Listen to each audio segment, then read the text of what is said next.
week's video, I will show you how to change from Z-twist interlinking to S-twist in the middle of a row.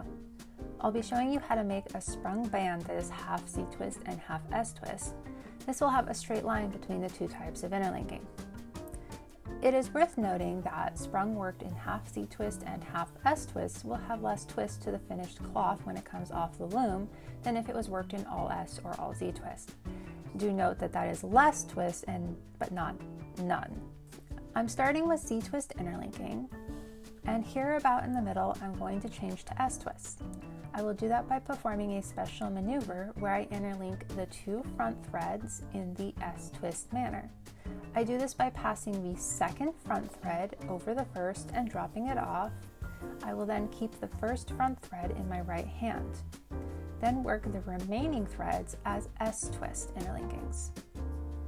Before moving on to the next row, take a look at the threads of that last row. Notice how there is a divide here in the middle. If you look closely at the threads, you will notice that where that divide is, there are two front threads dropped to the back without a back thread between them. This is going to be our indicator for where to change the interlinkings. I will call these threads the dividing threads. Work Z-twist interlinkings until you have picked up the first of the back dividing threads. Now, the next two front threads, those located on either side of the divide, need to be worked in the same special maneuver as the last row. However, for this row, we will work these two front threads in a Z-twist fashion by passing the second front thread behind the first, then dropping the first front thread off and keeping the second in my right hand. And now work the remaining threads in S-twists.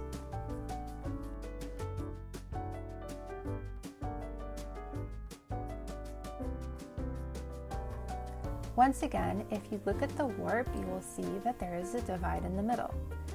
And again, there are two front threads dropped to the back with no back thread between them.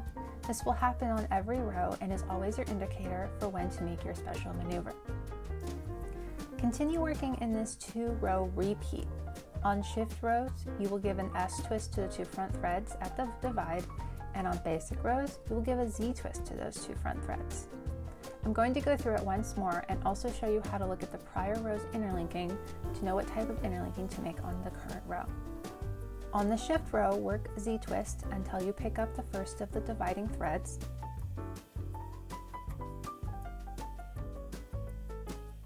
Perform an S-twist interlinking of the next two front threads, and then finish the row with S-twist interlinkings. On the basic row, work Z-twist interlinkings until you pick up the first of the dividing threads.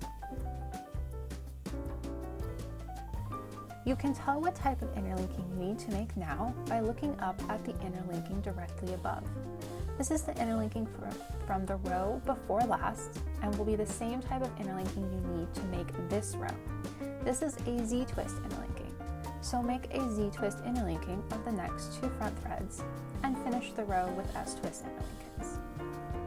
This half and half band is great practice for learning the maneuver needed when switching from Z-twist to S-twist. And next week, I will show you how to switch from S-twist to Z-twist in a similar manner. Thanks so much for watching, have a great holiday, and I'll see you next week.